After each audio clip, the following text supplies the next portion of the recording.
What I found out in sexual grounding is that I am responsible for my own sexual arousal, for my sexual energy. And I don't need to be dependent on stimulation from my partner, so I can live my sexual energy. And if my partner can do the same, we can connect without being dependent of each other. Grounding therapy really changed my perspective on how to work as a therapist. Before I did sexual grounding, working explicitly with sexuality, sexual issues was not so easy. But due to the work I did with Willem Populiers, I feel so at ease to work in this domain, to work with this topic. It's based on 3 pillars. The first one is body therapy. It is really a body-oriented therapy, so we work explicitly with the body. The second one is that it's based on, you could say, developmental psychology. Willem Populiers, the founder, is a clinical psychologist, and he uses the developmental psychology, especially from birth till about puberty, to really work on the item of sexuality. And the third thing he works with is, you could say, systemic work, family constellation. So we always work within the system of the family. So what we do in sexual grounding therapy on the body level, we use regression, we bring the participants back in time, and we start with the age of 4, the age where normally in the child the first awareness of gender and the first awareness of sexual feeling starts. And we ask other participants in the group to take the role of the ideal parent. And the ideal parent doesn't mean that he or she is perfect, but that this parent can give a proper mirroring. So that the young child in you, the young boy or the young girl in you, gets in the here and now the mirroring it really wanted to have when it had really the age of 4 or 5 years. And it's so liberating.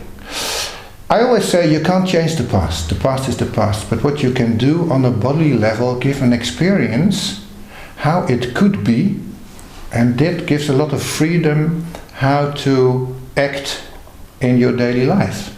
If you know that you have a right to get proper mirroring, also on the genital level from your parents, you have had it as a bodily experience, you feel there is much more freedom. You don't need to stay in the role of the victim that you didn't get it.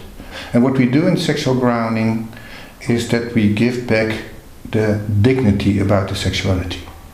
Even if you have a history of sexual abuse, you can still enjoy your sexuality. So we work explicitly with the abuse to see how we can heal it, heal the fact that it happened, also in this case use the support of the ideal parents. And if we talk about abuse, it's not only abuse for women but also abuse of men. And what we see in this age, especially for young children, there is so much pornography available on the internet, and you know that these children of 10, 12 years old, they get a picture of where sexuality is about. But for me, what you see on porn, maybe it turns you on, but it's not about what the deeper level of sexuality is about. You could say, as a man, follow your dick and screw as many women as you want, but I can tell you, it will maybe give some satisfaction but no fulfillment. Really, fulfillment comes when you also bring in the heart. And my personal view is that in a sustainable relationship with a future perspective, that is where you will really get that fulfillment. And not by going from one woman to another and to the next one. And I think the same counts for women too.